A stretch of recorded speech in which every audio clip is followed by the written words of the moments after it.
and help and tune in for direction to unlock your power and heal trauma stronger from within.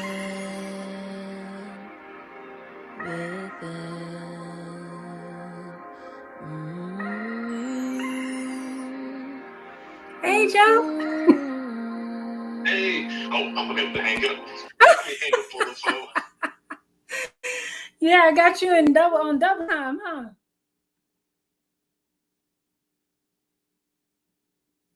Uh-oh, I can't hear you. I don't know if you can hear me. Any audio with you? Can you hear me okay? Oh, no audio. I don't hear you at all. Oh, you don't hear me? Oh. There you are. I can hear you now. Can you hear me now? I can hear you. Oh, okay. There we go. All right. So hopefully Antoine will get oh, he said he's running late. Okay. All right. So he didn't say how late, so I guess we could get started. How you doing today? I'm doing pretty good, despite through technical difficulties. But hey, I'm here. Same here. Now, can you hear me okay? Am I muffled? Am I low? Can you hear me pretty good? Yep, I can hear you. Okay. You sound a little far away to me, so if you could just pipe it up just a little bit, that would be awesome. It's probably my headphones. Let me change to a different set. Okay, we can do that. Yeah. 1 second. Oh, I should play some commercial music while you get started and get healed up over there with your audio, healing your audio.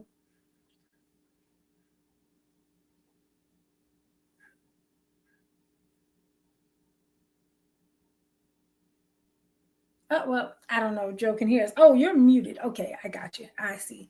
And we are waiting for one more person. And if you have been joining us week to week, you know that this is the Healing Help Desk. And what we do here at the Healing Help Desk, at the Healing Help Desk, number one, we are not edited. We are off cuff, off rip, off dome, whatever you want to call it. So you get the 100% real. But we function much like your typical help desk, right? If you're having trouble, you call in, you get support, you get steps to kind of resolve your issues, resolve your problems. We do the same thing, but with regard to mental wellness, emotional health, and things like that. Business coaching, life coaching. There's Joe DeRoe. He is back with us. All right. Can you hear me? Yes, I can hear you. Yeah. Okay. So I was just telling the folks what we do here, and if this is their first visit with us, they'll know what it is. So I am Jay, the Heal Chemist at HEALn Help, and the website is HEALn.help if you'd like to visit, get scheduled for one-on-one coaching, but we'll talk about that later in the show. This is my cohort, Joe DeRoe. I'm gonna pass it. Yep, I'm Joe DeRoe. I'm the researcher, the man with many hats, here to assist you on your journey. I call him the Mad Hatter because he has so many hats that he wears on a regular basis. Definitely keeps me on track. I don't know, the Mad Hatting conductor. I don't know, because you keep me guided and keep me going. And we got one more constituent that typically joins us for Healing Hump Day. His name is Antoine. Just Antoine. I almost told y'all his whole government. Oh my God. And I'm not trying to get in those kind of issues. And he's with Adrulix, and his website is adrulix.com. If you want to know more about what Adrulix does, check him out. Do your Googles, like I love to say. So we are going to get started. And at some point, Antoine will join us, and he'll jump in and I'm sure add some value wherever it is he decides to jump in with us. So today we are continuing to answer a question from one of our viewers. And let me pull up the question so that I can read to you the original question And then I'll And break down what it is we're going to do with regard to the question. But and before we do, also we need Joe, to if you don't mind, would you please hit him with a disclaimer? I sure will. Our disclaimer, and sorry about cutting you off, didn't mean to. Healing Health is No, not you didn't. composed You of, did. oh, so it must be lagging. It's lagging. Excuse me, y'all. Yeah. Healing Health is not composed of licensed therapists and does not provide medical advice. We do not prescribe medication, provide psychedelics, nor facilitate the use of psychedelics. Our services focus on wellness and support, but do not substitute for professional medical care. Awesome. So basically, we can help you if you need our help, but we are not therapists, so we cannot provide you with therapy. If you need therapy, I like to say that we are the chaser, right? Therapy is the hard stuff. We are the chaser, so you could just kind of hang out with us to make that therapy a little bit more palatable, a little easier to swallow, right? Right. That's right. So we offer spotter services, and that's what Joe was talking about with regard to psychedelics and prescribing psychedelics. So if you are receiving prescribed, or if you are taking prescribed psychedelics, like your therapist has started you on MDMA or your doctor has started you on ketamine or anything like that, and this is something that you're taking for whatever reason, PTSD, things like that, we do offer spotter services. So we will come out and we will sit with you while you trip. We won't interfere with your trip. We won't facilitate the use or ingestion of any of the said psychedelic therapies, but we will be there to lend a shoulder, helping hand, and a little support, help keep you on track and make sure it goes the way that you hope it goes. So that's what we do with regard to spotter services. So our viewer a couple of weeks ago emailed and said, what is the ethical moral obligation or ethical/moral obligation that the abandoned child has to the parent that abandoned them? What is the definition of parent? And how do we as a society define what a parent is in regards to the parental obligation that you have when you create a life, right? So our last episode, we did part one of that. So we answered what the ethical and moral obligation is of the abandoned child to the parent that abandoned them. So we went down that road.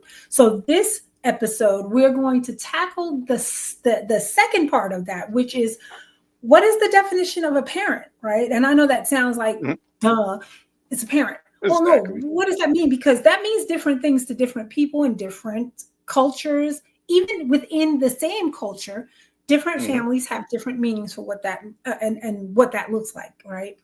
And we're also going to, time permitted, answer the how do we as a society define a parent.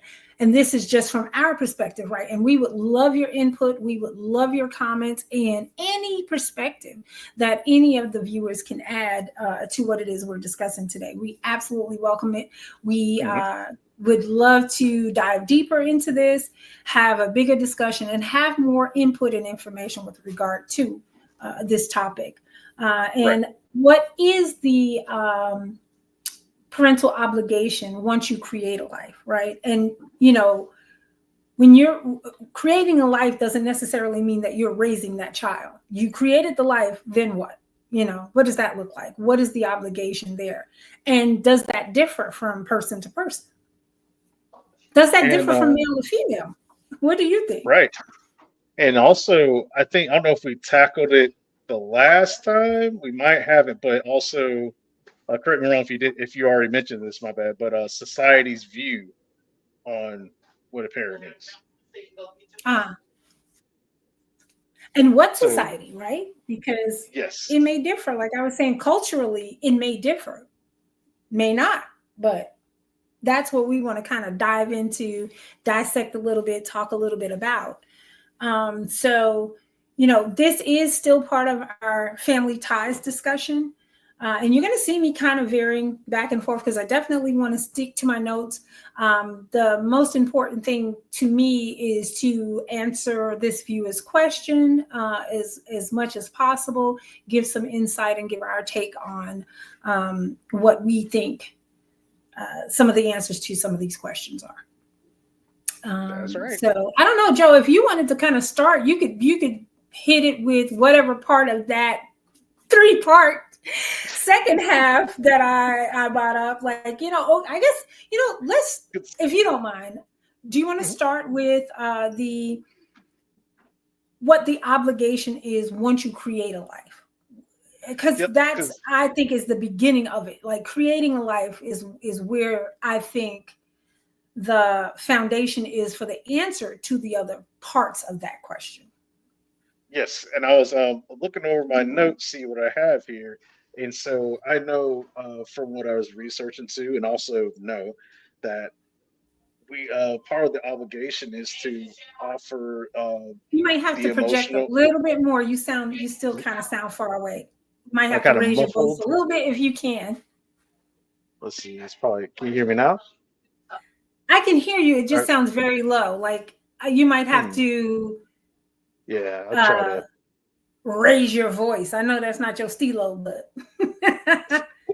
but hey, I'll do that too. Let me see. I think. Oh, that's it right here. This might be it. Cancellation. Okay. I think I fixed it. We'll find out.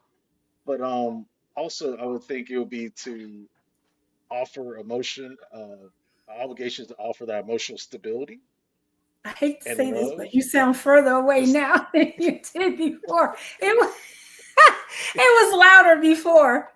oh man. What about if you don't use headphones? Can you try with your your computer speaker? It will be a lot of noise in the background. Oh, you have on okay, gotcha. Background noise. And I was about to say something really intelligent. I was going to say, can you just move a little closer to your computer? Duh, he's got on headphones. I'm sorry. No, you're all right.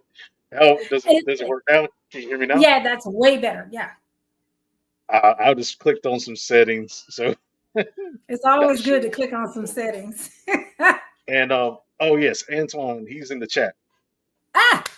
Twan, hold on, you all. Let me grab Twan out of the lobby. Hold on.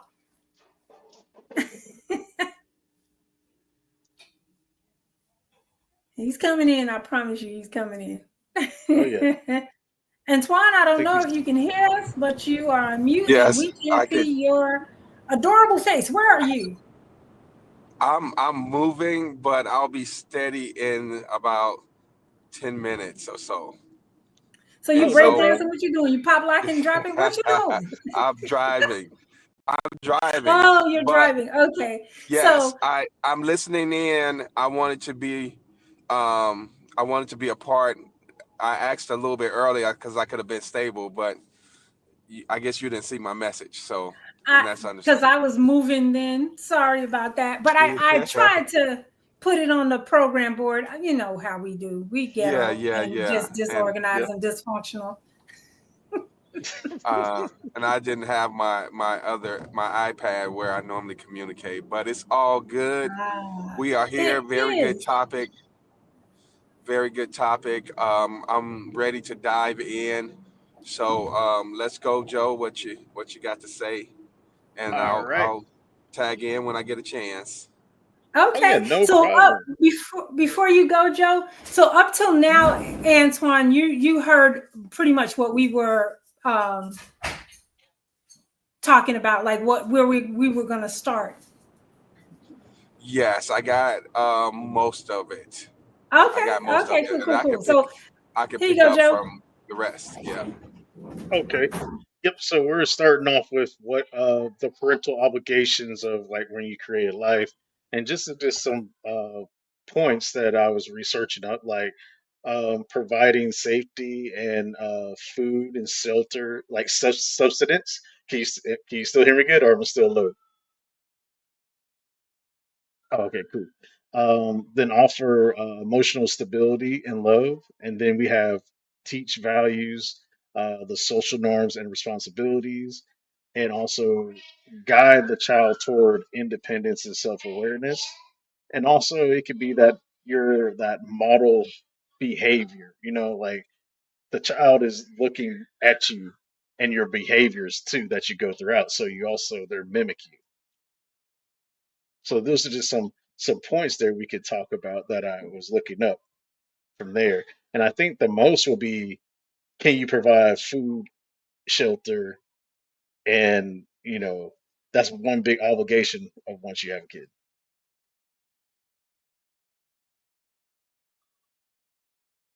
Is my mic still low?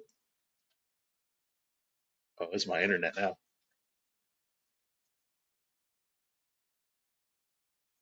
Oh, can y'all still hear me? Or am I frozen? Can you hear me? Okay, I could hear you, but I don't think you could hear me. And I'm like, am I on mute? All I heard was dead silence, and I'm like, Nope, I didn't. I don't think that's supposed to happen. No, I didn't hear anyone. I was like, can y'all hear me? Am I frozen? No, yeah, you did great. It was me, and I'm like, I think I was on mute or something. I don't know. And then I am doing my best because last week we had a ton of background noise. So I did as much as I could to make sure that we didn't have puppy issues today. And then one of the dogs just bust out of the room just now. That's why you saw me over here like, what's happening right now? But yeah, with regard to the obligation once you bring a life into this world, it's easy to take my personal experience, right? It's easy for me to say what I did and how the level of obligation that I felt and still feel to my children to this day. And that differs per person, right? Because, especially in today's climate is the word I'll use with regard to pro-life, pro-choice, the pro-life, pro-choice conversation. Pro-choice is facing a challenge right now. And so there are going to be people that are pro-lifers, but not necessarily by choice. And I know you could say the argument could be, well, if you had sex, then it was it was by choice. But not every person, not every woman who's had sex. Are we allowed to say sex? We'll find out if we don't get monetized. We'll learn if we can't say the S word. But not every woman that has sex made that choice. So, and I'm not going to go down the road of pro-choice or pro-life in this conversation because that's not why we're here.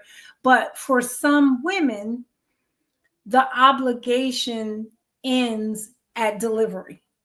And so, this is such a broad topic to kind of try to tackle, but I bring that up because I'm sure that there are going to be people from different walks of life and with different thought process that may have that thought in their head. So I bring that up just to tap on or touch on that particular part with regard to the obligation once you bring a life into the world. But what I think the viewer was talking about is like, once you are responsible for a child that you have decided, yes, I want this child. Yes, I want to parent this child, or I'm going to parent this child. What is the obligation, once you've made that decision, once you've said, okay, yeah, I'm signing on. And let me just say this, because I don't want it to sound like I'm just one-sided. There are some men who are pro-lifers and they didn't really have a say in the matter. Right. So there are some men who, they went down the road of intimacy, and the intention during that trip was not to create a child, but hence a child was created from that journey. And he may not be ready to be a dad and may not even want to have a child. But if mom says, hey, this is what I'm doing, then, pretty much he's along for the ride one way or another. in some instances not. So I think that how that life is created, the circumstances surrounding that, I think play a big part in the obligation, or at least the obligation that the parent, whether it's mother or father, would feel with regard to bringing that life into the world. Would you agree? I agree because it's definitely a large topic because as I'm glad you brought those points up because it could be like, hey, like you said, the mother saying, "Hey, I'm keeping the child," and then even though the father is pro, it's like, "Oh, okay." It's kind of like in that in that not gonna say state of confusion, but more like maybe correct me if I'm wrong. Like, how are we gonna do this? Like, type of thing. Like, am I ready to do that? Am I ready for what comes with having a child? So what about, so I bring that up also to say that I think sometimes, depending on what that circumstance is, will determine the level of obligation that the parent will feel, right? So let's take her circumstance, right? We Mhm. don't know what the circumstance was. We didn't ask, we didn't get that information, Correct. with regard to mom and dad having her, right? So we don't know if they were married and they were a family, and we don't know the ins and outs. But I'm sure that if you have a mom who is not necessarily wanting to be a mother, or didn't plan on being a mother, and really kind of feels like they now don't have a choice, and vice versa with regard to the dad, it may it may determine the level of obligation they have. They may have no feeling of obligation, or they may feel like their obligation goes out to a certain point. And I also think that obligation, and it varies per person, per Right. family, per culture, or whatever. There's a age there are increments in which you have certain obligations per the child's age. And for some, Right. you know, that is, I birthed this child and I'm 100% responsible for bringing this person up and raising this child to become a productive member of society. And that means throughout their lifetime, I am obligated to parent, I am obligated to nurture, I'm obligated to teach, I'm obligated to protect, I'm obligated to provide. So you have these obligations that, let's just say you are a parent, this is what you want, you are 100% on board. But for some, from this age to this age, I'm obligated to do this and this. From this age to this age, I'm obligated to do thus and so. From this age to 18, I'm obligated to do this. And after 18, I have no obligation, or I have very little obligation. So that's a topic that I think is, oh, we could go down the road in so many different ways with regard to what that obligation looks like once you create a life. What are the circumstances behind that? How did that come about? What was the conversation when when it was discovered that there is now this child, or now this embryo? All that plays a part. So I think it's really difficult to determine what that looks like. And I would ask our viewer her viewpoint. What do you believe the obligation should be with regard to your specific situation? So I am going to pass that question back, and hopefully she'll chime in once she sees this broadcast. Antoine, anything you want to add with regard to the obligation of the parent to the child? He said in the chat it's a little choppy on his end, so he's gonna leave and come back. Okay, So gotcha. he, All he right. might not be he might So be on here but not on here yet. gotcha. Yeah, I'm having Oh, some he's here. technical He's here. different. Yeah, I'm having some technical difficulties. However, I think that the obligation is I'm in agreement with the obligation. However, if the if the now parent had not had a parent that was obligated to them, then they may not have that reference to go by. You know what I'm saying? So if their Yeah, parent abandoned them, it's like, okay, um, yeah, how does this work? You know, because right. I'm coming from a dysfunctional place, and I'm trying to see how to give this child something that I did not get. Gotcha. And as a matter of fact, and this is a spoiler preview alert, I guess, our next episode, if we don't need to go down this road or continue down this road, in other words, if we can get the questions answered tonight and we don't have to do a part 3 to make sure that we've covered everything that this viewer has asked, our next episode and next question is kind of a different spin on it. It's mother matters, and it's when the mom has abandoned the family and what that looks like, and what that if you we're going in and out. Are you guys with me? Can you Yep. still hear me? Yep. I don't know if it's my signal, but it was a little choppy on my end. Okay. Can you hear me? Am I any better now? Yes, you're audible. Okay.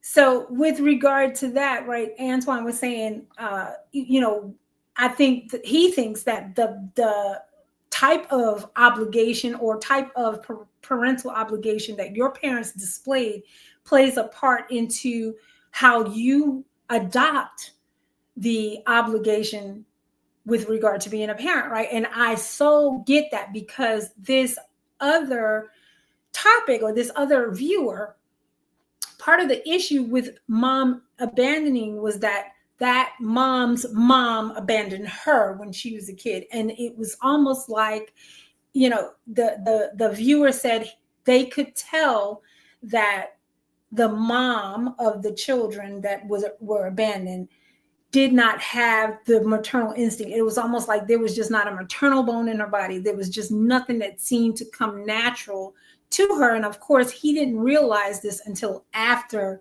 they had children. And there were certain things based on the obligation that his mom had and how she parented and the attention and the things that he saw his mom do with his younger siblings that his baby's mother did not have. So Antoine, I think you really, really are onto something. I mean, I feel like sometimes when that same sex mirror isn't there, you really don't have any way of determining what your direction should be or where you should go. Sometimes it comes naturally, but sometimes it doesn't. So I think that is definitely something that plays a part, is whether or not was your parent there?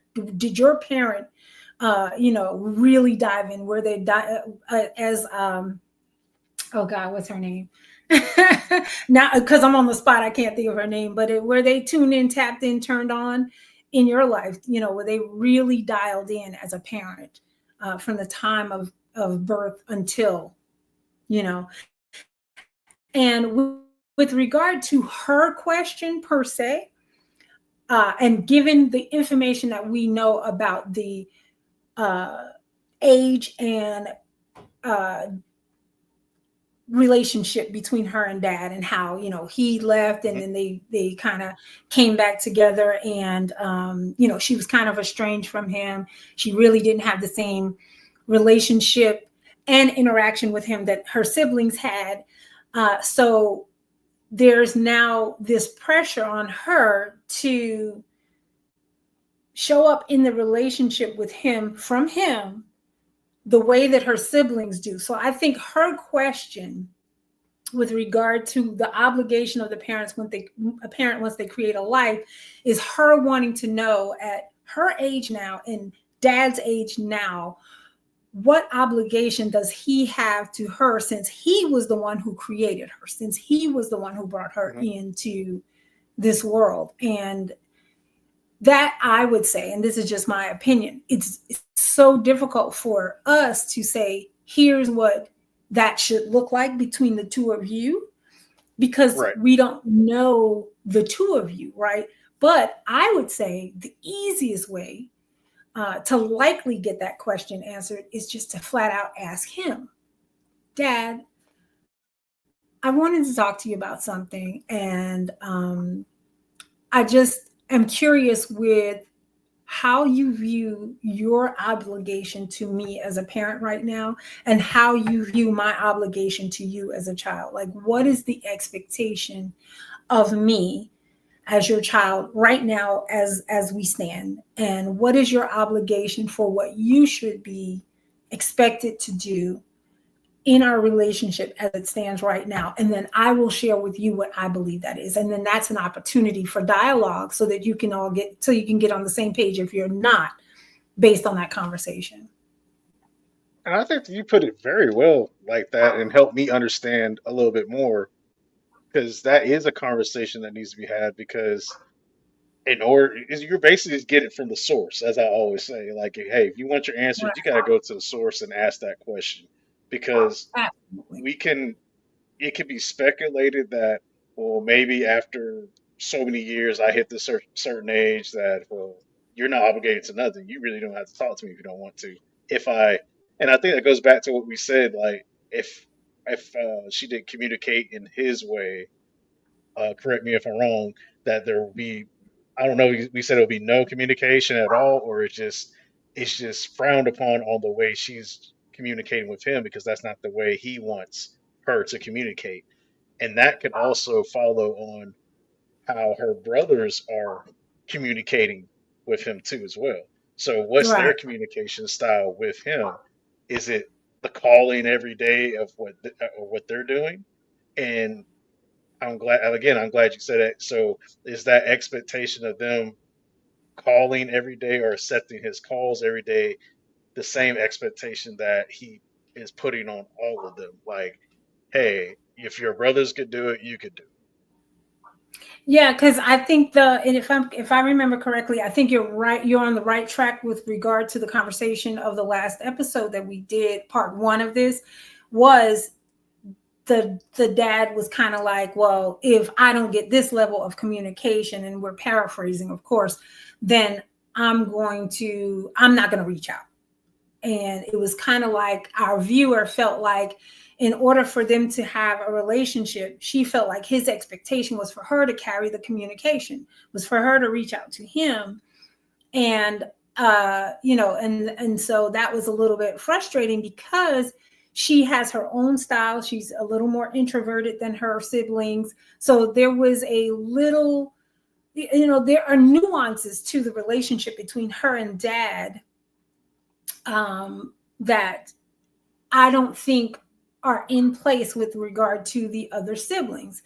And I'm just going to take a pause here, because Antoine said he's got to restart the program, and he'll watch the chat for. Oh, you said that's you. I'm sorry. You said you'll watch the chat for him when he returns. Got it. Got it. I'm so sorry. And then I got a contact lens over here that's just doing its own thing. So I am kind of blinking a lot. I probably need some drops. So I didn't read that the way I should have. That's fine. But yeah, and so the other part to her question was, what's the definition of a parent, right? And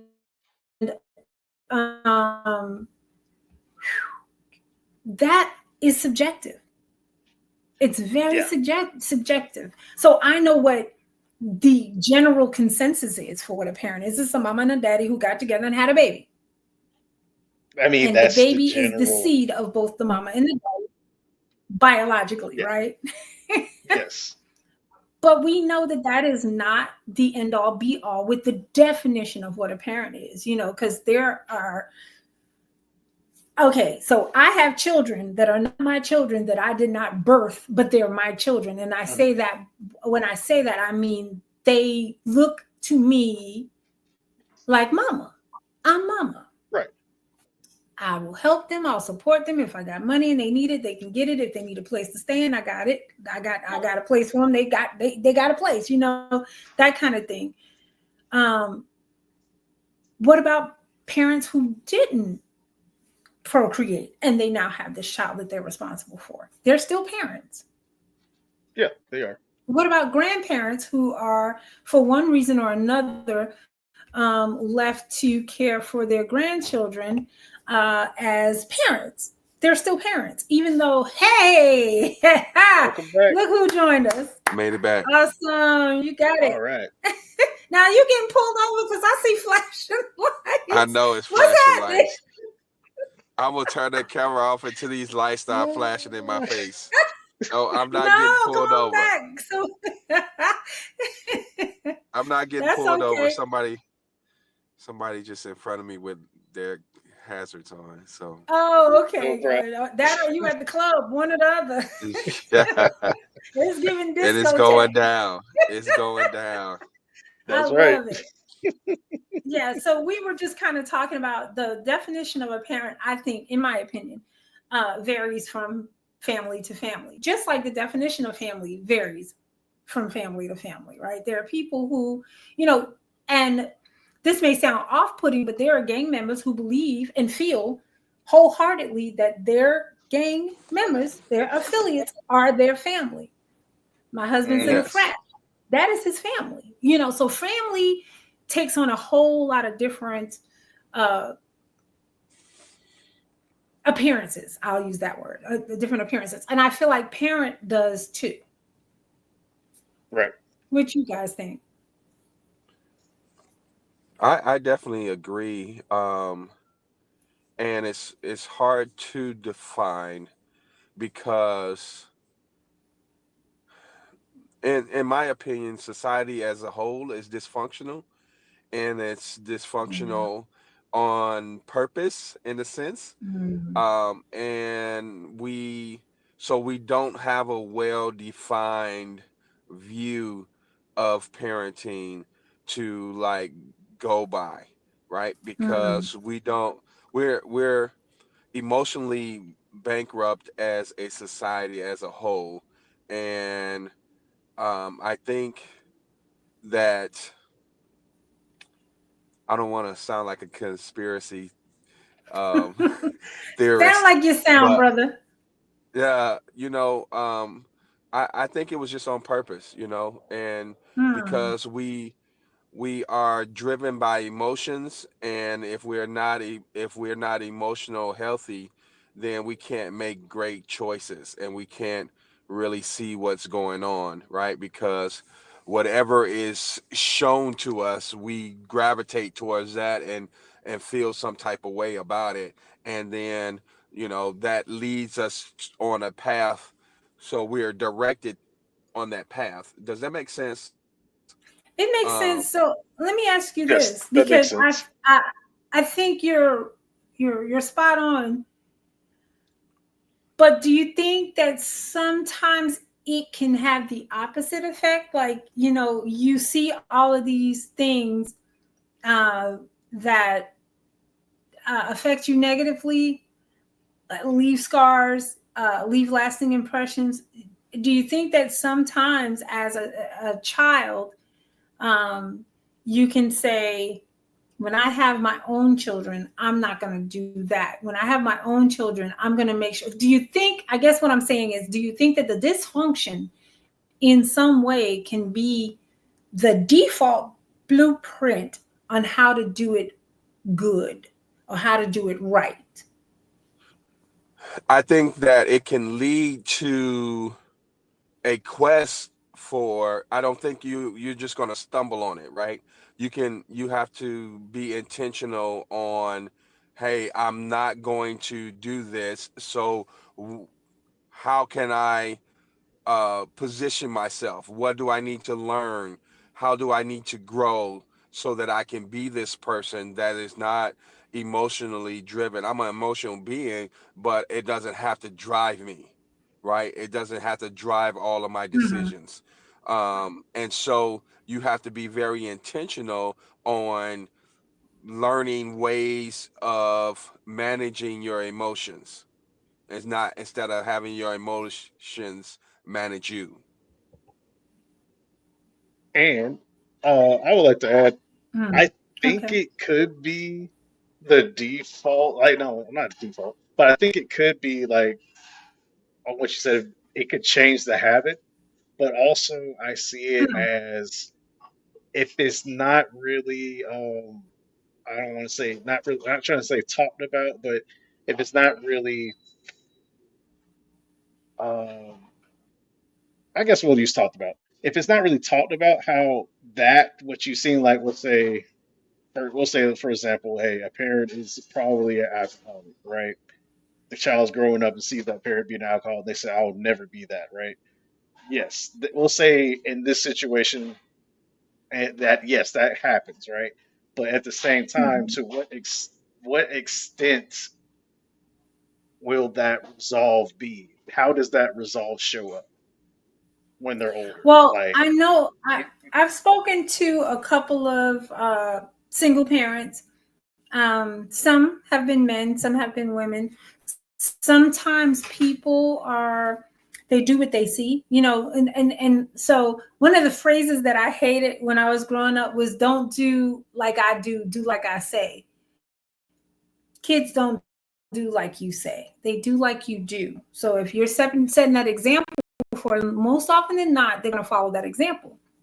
But I have spoken with people who said that, for instance, I have a client that is a single father, one of our viewers. And one of the things that he said was what keeps him really connected and really dialed in and really tapped into his children is that he never wanted them to, number one, feel like he wasn't there because his dad abandoned him. And number two, he never wanted them to feel the despair and the disappointment and the disconnection and that he just didn't want to diss them. You get what I'm saying? And he just never wanted them to feel that. So his dad really mapped out for him what not to do with regard to parenting his girls. I myself have things that, growing up I saw and I was like, oh, I'm definitely going to avoid that. This to get this right, I just need to do the opposite of what they were doing. So I think that can play out, and I think it can play out for the longevity or for the long term with regard to your children if you have that mentality with regard to the bad behaviors or non-existing behaviors or some of the behaviors that you saw growing up throughout your life. You have reference points throughout your life to say, yeah, when I was this age, my parent did thus and so, or didn't do thus and so. I'm going to make sure that I do that for my kids. So I think that it can work. I think that it can help some people with parenting their children. Now, how often that happens?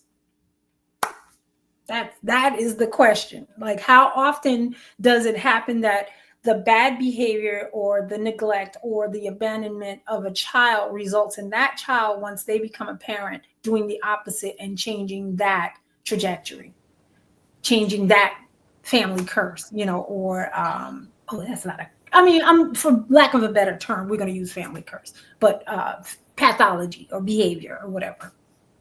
So, one thing, I think that it can. Yes, I agree with that.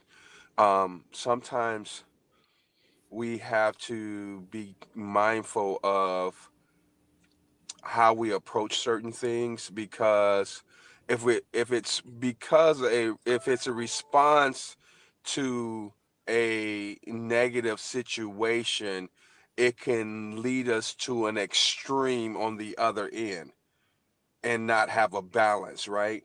And Hmm. so um, we have to be very mindful, because, for example, you can just be too much. You could be into your kids too much, where you don't give them space to grow or things, because you're coming from abandonment, and your abandonment is driving you. And so Right. you're being overly attached to the children where it's, uncomfortable for them, right? And so Mm-hmm. you have to be mindful of those things as well. And so it really Right. just needs, we need to be intentional and taught how to emotionally handle our own abandonment, right? And then how to foster the nurturing um, aspect of being a parent to our children, right? When And to I think step that back, goes when back to to allow what, things like that. yes, And absolutely. And I was going to say, I think that goes back to what Antoine was saying about your emotional intelligence, your own emotional awareness, mhm, your own emotional regulation. I think that if you do those things like he was suggesting, then having the stuff that was less than positive or negative, in fact, guide you in a way to steer from. I think that's the bumper that keeps you from right. going too far left. And I think Antoine, he hit it on the head with your explanation. That's what I was trying to get to. What, Mm-hmm. like, when you talk about the extreme, like, how does that show up? Because it can show up as this extreme version of, oh, I know I ain't gonna let them do this, or it can show up as like, okay, I'm not gonna do what my parent did, and actually have a non-extreme way about going about it. I just couldn't get the words out, but Antoine hit it right there on the Yeah. head of where to go, because it can show up as an extreme way. Then that's not. I won't. I want to say it's not really healthy, even though we No, know it's you're not. If you're making. taking it all the way the other, like if you swinging Yeah, the pendulum all the way the other way, that's not healthy either. it's Because not. now you've It's got not healthy. a dynamic where the child feels like everything they want you need to do, you are obligated to Yeah, do. and that's also because I got the words now. It's crazy, but it's also, since it's not healthy in that news parent's mind, it is, because they're in like, I'm protecting my child from this. I'm not going to do this in their mind. But that's why I said it has to also. They will also have to talk to someone about why they feel so overly extreme protective on this end, because as they're seen as a positive, they're actually affecting their child in a negative, over doing too much and not letting them, like I said, not letting them breathe. So that's, yeah, that's Mhm. exactly what I meant. So we all, it came full circle. And sometimes we have that, we call that the helicopter parent, where you just doing. Yes. So I can be, and most parents can be a helicopter parent in some instances, right? And part of it is that you are work. So let's say, for instance, if your child is taking public transportation to get back and forth to school, and I know in the South we don't really do that, but in New York City, I had to take public transportation, which means I was on the bus with all kind of people. I had to walk to the bus stop. I had to wait for the bus at the bus stop with, everybody in society, get on the bus and get to my destination and get back. So with regard to stuff like that, like my mom was a helicopter mom, like, you make sure you do this, don't you do that, don't you talk to this person, when you get there you do blah blah blah. So there are instances where being a helicopter parent is justifiable. But if you are that person all the time, like you're hovering, and the child doesn't get an opportunity to use their own problem solving skills, they don't learn how to regulate their emotions because you're jumping in and you're doing everything, or you don't ever let your child do anything, go anywhere, do anything, because you're trying to protect them from the world, you're really doing them a disservice. So that is how you could kind of get lost in determining what the obligation is with regard to a parent. And that, I feel like, varies parent to parent, family to family as well. And if you are, there are some people who, if you say to them, this is not healthy, their response will be, I don't care. This is how I was raised. My mama was on. My mama didn't let me go nowhere. She didn't let me do nothing.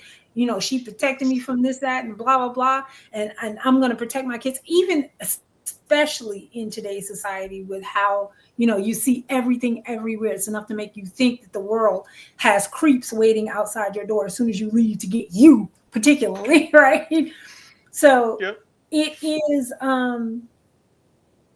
For me, the biggest thing is conversation. The biggest thing is dialogue. And I think one of the biggest indicators, if you are a parent and you're not sure if you are taking your obligation either way to the extreme, or you're not investing enough, is to have a conversation with your children, to have a conversation if you're adults, because there are some adults who are in marriages or in relationships, and mama or daddy is still parenting this grown person, and as a default result, the spouse of that person is now being parented, and it is destroying relationships. So the biggest way to understand if you are doing the most is to have a conversation with your child, or the biggest way to find out if you're doing the least is to have a conversation with your child. And Uh, what that dialogue looks like is it would be per their age. So you're not going to have the type of conversation with a child about your obligation and whether or not you're doing too much as you would with somebody who's an adult. So for a child, you may ask some probing questions and see what the child's response is. And if you got, well, you never let me do anything, or I don't feel like I can think for myself, or you just never give me an opportunity, then that might be something that you have to evaluate and say, am I doing too much? Where can I right. ease up a little bit? Where can I pull back a little bit? And if it's an adult thing, where dad feels like you don't call me every day, it's a conversation. Or my dad doesn't call me every day, it's a conversation. And as an adult, I think even if you have a conversation, and I think particularly with regard to our viewer, even if her dad were to say, I don't feel like you're doing enough as a daughter to maintain the relationship, and vice versa, just because you've said it doesn't mean that that now is miraculously going to change the behavior. What you can do is negotiate and navigate to a point of, well, here's what I can do. Will that work for you? Or here's what I'm willing to change because I don't want you to feel like that. Is that something we can agree on? So it's really kind of trying to find the sweet spot with regard to the obligation, especially when you're talking adult child to adult, parent. We both adults here. Fair. Can we Exactly. Right. Right.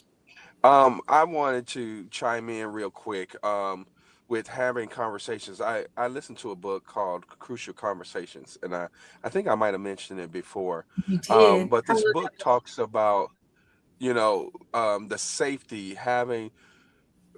You got to know when the dialogue, you said dialogue, which is very crucial, because with the dialogue, it's going both ways. So if you're talking and not listening, you're not having a conversation, right? You're not having a dialogue.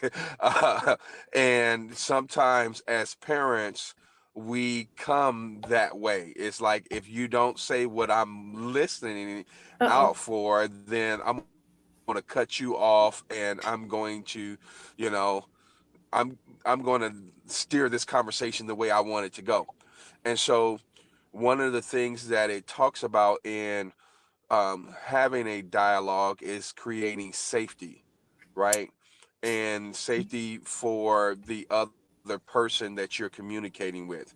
And I will also, encourage, before you having the conversation, be ready to hear the um, the good, bad, and the ugly about yourself. Because if you're asking, how am I parenting, or to your child, be open. It's like, hey, I really need this information so that I it can help me become better.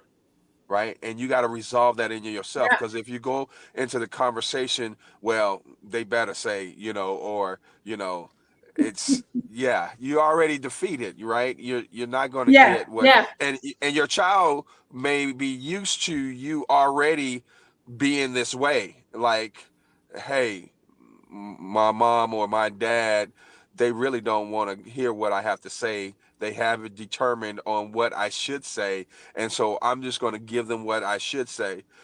I think they want me to say, instead of telling them the truth. And so Right. it has to be you have to be intentional. First of all, you got to look at yourself, right, in the mirror, and say, hey, do I do that? Do I demand a certain response to my questions, or am I really seeking their opinion or their thoughts? You know, um, Right. I had a I had a principal when I was a teacher, and she um, she would ask questions, but she was asking questions to prove her point, right? And so she really didn't care about your answer, Hmm. or she wasn't trying to have a dialogue, or try to really get your input. She was trying to make her point. And so she really didn't care what you had to say, because she was going to make her point, and that was the deal. And so as parents, sometimes we're like that. Like, you just need to know this, right? Right. Matter of fact Right. type of stuff. So Yeah. Yeah. Yeah. Yeah. we have to, And there's when a we time want and to place for have, that. yeah, when we want to have the crucial conversations, though, and or when we want to have that dialogue, there has to be safety. The child has to Definitely. feel like, hey, I I can open up to mom and tell her how I truly feel. Right. Because if you Right. want genuine feedback, that safety has to be there, Definitely even has from hands you know down. You have to adult to create that adult safe too. space. Yeah, Hmm. definitely. I And was I gonna agree say, with even that. with adult to adult. Yes. Yeah, even adult to adult. You gotta create that safe space. You gotta, and so one of the biggest things, right? And I'm speaking from a parent's perspective. I think a lot of times, and I thank God have had the idea to make sure I check that. One of the things that is hard for parents is, and like Antoine was saying, you gotta, if you want to hear the truth, you gotta be willing to hear the truth, right? So if you really want the truth, then you gotta be willing to hear it. And you can't throw respect me in there. You can't throw you don't appreciate. You can't go, oh, you act like you cannot use the you act like statement. If you are having a conversation with your child and you definitely want to get some information so that you can improve your relationship with your child, adult or other, then you have to create a space where they can be honest with you. Not and now they can't just say whatever they want, but they should be able to say what they have to say. And even for us, a lot of times the even if the child is not cursing or saying anything, outwardly disrespectful, to hear that there's a critique of you as a parent feels disrespectful to a lot of parents. And the other piece of that is you have broken your neck oftentimes and made sacrifices and done without and done so many things when you're raising a child that some parents just can't bear to hear that their job has not been stellar at doing so. So any conversation with a child that says anything that looks like you weren't the world's greatest dad, the mug you get, or the world's greatest mom, we as parents will oftentimes take offense and we can't hear it. And what I'm saying is that you can't take offense, and the child telling you some of the things that they need and some of the areas where they'd like to see you pivot or make changes or improvements, that you can't turn it into a you act like I ain't done nothing from you. For you. You act like, I don't care about you. You act like I ain't made sacrifices. You act like I ain't had nothing better. You have to take all of that ego and throw it out the window and go, I want a better relationship with my child. I want better communication with my child. And I want them to get this from this relationship. So I need to hear what it is they're not getting. And that's with any relationship, right? It's not just parent to child, but we're talking about that right now. So if you can lay your ego down. That's I'm sorry. that's so powerful. No, that's so powerful. That is so powerful. We have to start with heart and say, what Yeah, do I want? What is my goal in having this conversation, right? Is my absolutely. motives Yes, pure? And what am I trying to seek out of it? And when you have that conversation with yourself, it's very humbling to hear yourself, yes. right? And say, Mhm. whoa, am I coming from the right place here? Am Yeah, I expecting something that I shouldn't be expecting out of this other person, whether it's a child, whether it's a parent, these type of questions. Because when you start evaluating who you are and why you're asking these questions or why you want this information from this other individual, it just causes you to self-reflect, yeah, yeah. It and that sure can be does. challenging at times. But It is. it's work, but it's good work, right? It's work that's Hmm. going to pay off in great dividends if you do that work, and it will help your relationships all around. Absolutely, absolutely. And it is not an excuse to beat yourself up either. It's not an excuse to go and that's huge for single parents because you oftentimes feel like no matter how much you do, you can't do enough because that other parent is missing. So don't use the don't and I won't say use, but don't allow any feedback or any opportunity to pivot and do better.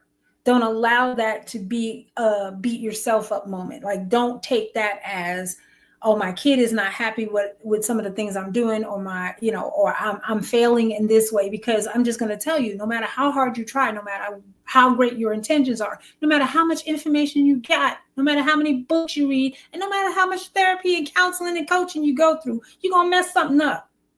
You're going to mess something up. Your heart was in the right place. It may not have turned out the way you wanted to. What you do is take that information, you learn from it, and you grow from it, and allow it to grow your relationship and your connection with your child. Don't turn the sword on yourself. Use the sword to cut the bad behavior and do something different. Oh, I like Yeah, that. yes. Um, one of the things I've adopted for my life is I'm practicing, right? I I'm like that. practicing showing up and doing my best. And so when you're practicing anything, you're gonna mess up. You're not gonna always get it right. But when you know that your intentions are right and you're practicing, you're gonna get better over time when you're doing the right Yep. things, right? When your Yeah. intention is to do the right things. You're gonna be like, "Uh-oh, I messed up. That didn't go the way I wanted to." I was having a conversation and she said this and it triggered me, and so I need to go back and apologize for that. And because you're gonna have it, right? It's gonna show up. Your past hurts or your past that you're holding on to is going to show up every single day of your life. You don't have to go look for it. It's going to show up. And then your job is to find out, okay, what is this? Why am I feeling this way? What is there what has happened to me that caused me to respond in the way I just did to my child or to my parent, Yeah. you Yeah. know? Yeah. And a And lot of yeah, good. that's good work. No, that's good. A lot of people don't believe in apologizing to a child, and I think, and I'm not even talking about just children. I'm talking about if you have the title parent. A lot of parents don't believe that they should have to apologize to even their adult children. And let me just tell you, no person is above an apology. It is the quickest way to douse a fire. It is the quickest way to not only demonstrate to your child that you're not perfect, but it also keeps you from feeling like you absolutely have to be perfect, because you're not going to be. That is demonstration that helps your child adapt, and that is something that's going to benefit them. They will learn that if I make a mistake, no matter what it is and no matter who it is to or who's affected by it, I'm not above going and say, hey, I did a human thing. I made an error, or I made a bad decision, or I did something uh, out of impulse or emotion that I knew at the time was something I shouldn't have done, but I did it anyway, and I'm sorry, and I should not have. That is one of the most powerful tools that you can not only give yourself, but to demonstrate for your child. So And the fact that you brought up apologizing, huge. and apologizing, that could be the starter to mend that broken connection, that bridge and everything too. Yeah. Because yes, whatever the parent done previous, that really broke that connection. And just apologizing by saying, I don't know why I did that, or something.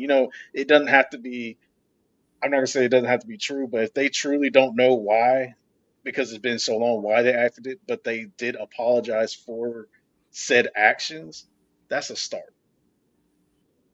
That even That's though huge. it That's might a seem connection. very, yeah, because it could see very, because I know some people see that as a very minuscule, this a small thing, like why do I even do that? But just starting off with that, they don't understand how just that little acknowledgement that, hey, I know I messed up. I know I did this to you, and this is my experience. This is your experience from me. I apologize. That builds Yeah. so many levels that can fix a whole entire, possibly a broken relationship. It can fix it, Oh or yeah. just get to that part, or get to it where it can be fixed. It's like it opens up more doors and accepting of hearing what did you go through at that time. Yeah, definitely. And so, I'm one of those people that feel like if you lied to me or if you did something wrong, because we're all human, like I said, we all make bad decisions, we lie, we do things we shouldn't do, right? I can accept and appreciate the human in you. But if you did something and you can't own it, you can't face up to it, you're not willing to apologize, you're not willing to take accountability, like you're not willing to do anything. Where do we go from? Like, I can't go anywhere with you from here because you're not really willing to go down the road with me. What you want me to do is sweep it under the rug and forget it happened. We can't go anywhere from there. So, like you were saying, Joe, for me, an apology is huge. Not an apology, because some people be apologizing. That's right. They be pretending to apologize, but they be apologizing. I don't do apologize. But if you genuinely apologize, even if it was something in the moment you did that you knew you shouldn't have done, we have the opportunity, as far as I'm concerned, to go somewhere from there. And you know what? That's very key. Um, One of the things we don't do is set boundaries, right?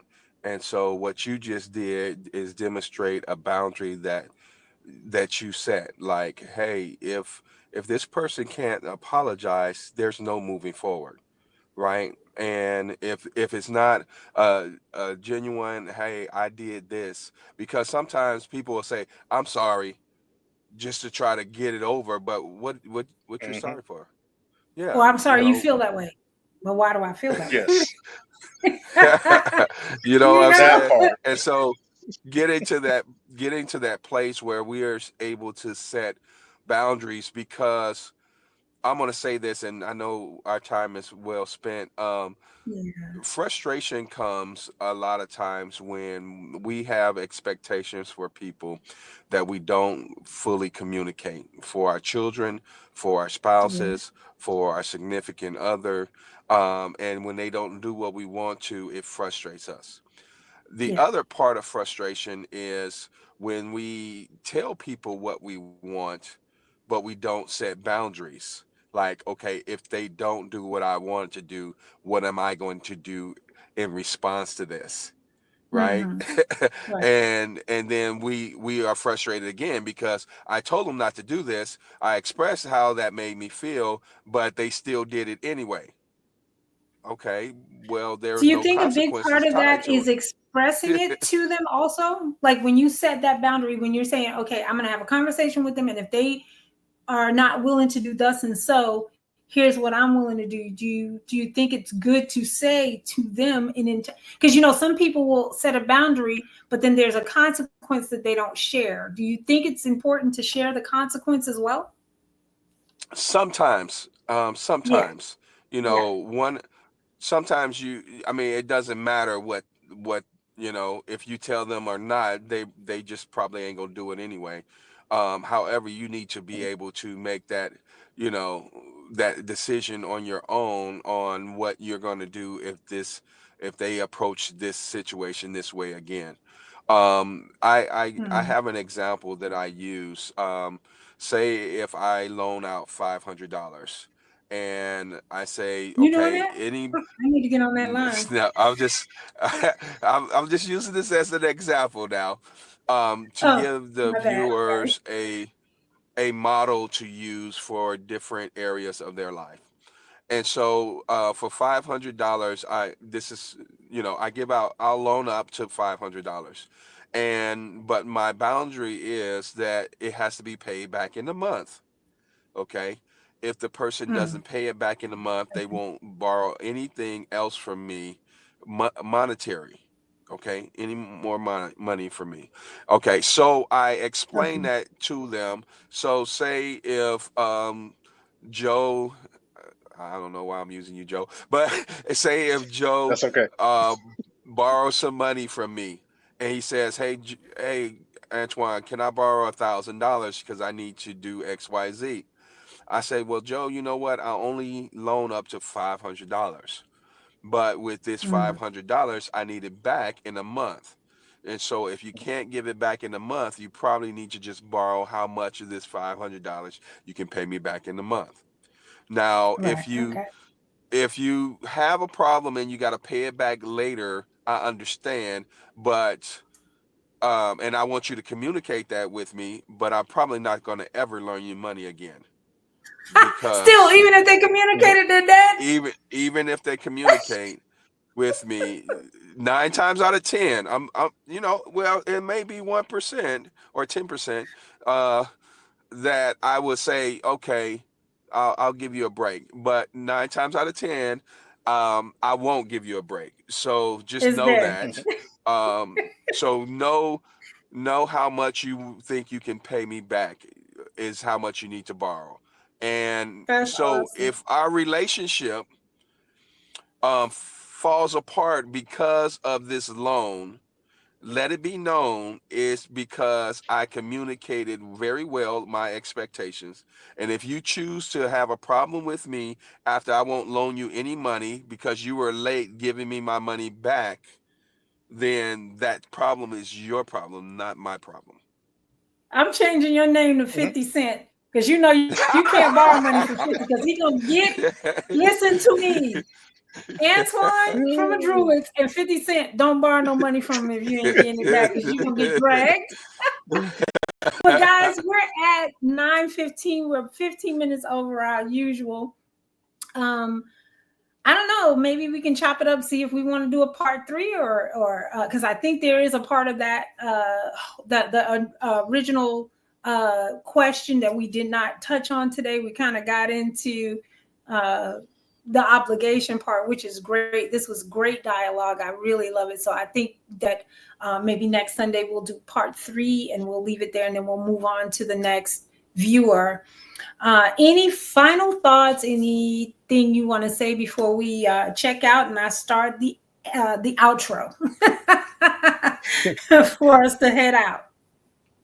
I'll say that this was a great discussion, and I do believe on what you hit on earlier that she really just needs to have that conversation. She got to get that. She has to get that confirmation, as I say, from the horse's mouth right there. Go Yeah. to the truth, and you'll get it. You'll get that because you can sit there and speculate in her head. You can have other people tell you opinions, but it's going to be that person that you were trying to make the connection with that you have to get the answers from. And once you Yeah, get those answers that you need or that you're looking for, then she'll know how to proceed from there. absolutely. How about you, Antoine? No, I'm fine. I enjoyed the conversation and look forward to more. Same here, same here. So look, you all, we can't be more grateful and more thankful that you join us and that you tune in. But what we really want is for you to chime in. So we would love for you to leave those comments. We would love for you to like it if it touched you in any way, shape, form, or fashion, or anything that we said resonated with you. And we would also love for you to share, because the more we know, the better we do, right? So that's all I've got. Thank you so much again for joining us here on the HEALn HELPDesk. That's it for me. Quantify, won't you tune Take in care, everyone. to realize that the heroes deep within.